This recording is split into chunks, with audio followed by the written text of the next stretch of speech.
আসসালামু আলাইকুম। আমি উমর ফারুক। আমাকে অনেকে নক দিয়ে বলতেছে, ফারুক ভাই ব্যাংকের কী অবস্থা?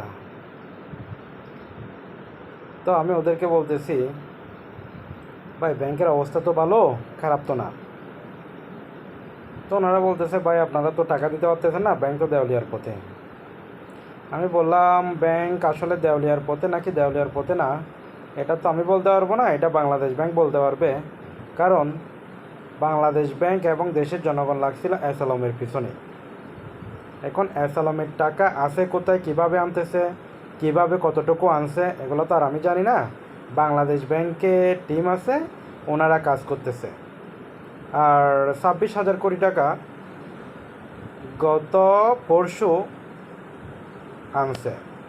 বর্তমানে বাংলাদেশে অ্যাসালমের পরিবারের ব্যাংক ডিপোজিট বর্তমানে আছে 1,009 কোটি টাকা। 1,009 কোটি টাকা। ব্যাংক থেকে অ্যাসালমের যতগুলো ঋণ আছে, এর থেকে বেশি আরও ওনার অ্যাসেট বাংলাদেশে আছে। ওনার অ্যাসেস পাওয়ার পয়েন্টে 45,000 কোটি টাকা আছে। ওনার আরও অন্যান্য ইন্ডাস্ট্রি যেগুলো আছে, এগুলোতে কোটি কোটি টাকা আছে। আমরা সবাই অ্যাসালমের পিছনে লাগছি। তারপর হচ্ছে যে আমরা এর বাইরে সামিট গ্রুপ বলেন, গাজী গ্রুপ বলেন, বসুন্ধরা গ্রুপ বলেন, ওদেরকে আমরা সাথ দিয়ে যাচ্ছি। অতীতেও দেখা গেছে সরকার সহযোগিতা না করার কারণে অনেক শিল্পপতি নিমিষেই ধূলিসাৎ হয়ে গেছে। একজন শিল্পপতিকে আমি ধূলিসাৎ করার যদি করে দিই, তাহলে কি এটা আমার দেশের জন্য ভালো নাকি খারাপ? অবশ্যই খারাপ। এটা দেশের অর্থনীতি একেবারে ডাউন হয়ে যাবে। তো সরকারের উচিত বড় বড় শিল্পপতি যেগুলো আছে ওদেরকে সুযোগ দেওয়া। ওদেরকে আরেকটিবার যদি সুযোগ দিই, তাহলে দেশের অর্থনীতি ত্বরান্বিত হবে। বর্তমানে অ্যাসালম থেকে সকল কর্তৃত্ব নিয়ে নেওয়া হয়েছে ব্যাংকের। এরপর আবার নতুন পর্ষদ তৈরি করা হয়েছে, নতুন এমডি, নতুন ডিএমডি, নতুন চেয়ারম্যান, সব কিছু গঠন করা হয়েছে। এরপরও বাংলাদেশ ব্যাংক ওই ব্যাংকগুলোকে সহায়তা দিচ্ছে না। যদি বাংলাদেশ ব্যাংক যদি সহযোগিতা যদি না করে, তাহলে ব্যাংকের প্রতি জনগণ আস্থা হারায় ফেলতেছে, ব্যাংকে গিয়ে টাকা পাচ্ছে না। তাহলে ব্যাংকের প্রতি যে জনগণ আস্থা হারায় ফেলতেছে, এই ক্লায়েন্টগুলোকে কি ব্যাংকের ভিতরে আর কখনো কি আনা সম্ভব? কখনো আনা সম্ভব না। তাহলে আফটার অল দেশের ক্ষতি হচ্ছে। বিদেশ থেকে রেমিটান্স আসতেছে না, কোনো ব্যবসায়ী ব্যবসা করতে পারতেছে না,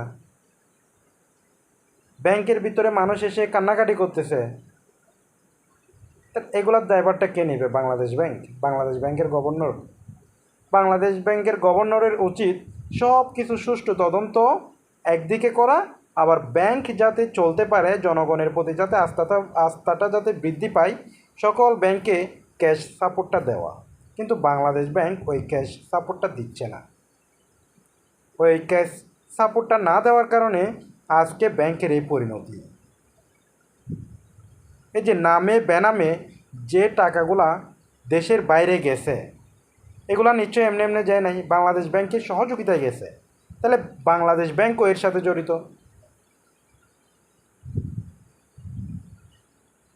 তাহলে বাংলাদেশ ব্যাংকও এর সাথে জড়িত।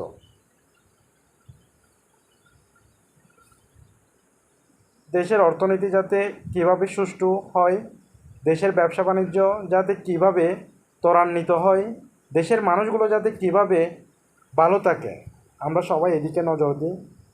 একজন শিল্পপতিকে ধূলিসাৎ না করে ওর পক্ষ নিয়ে ওর যতগুলো অন্যায় আছে ওগুলাকে ছাড় দেওয়ার কথা বলতেছি না আমি।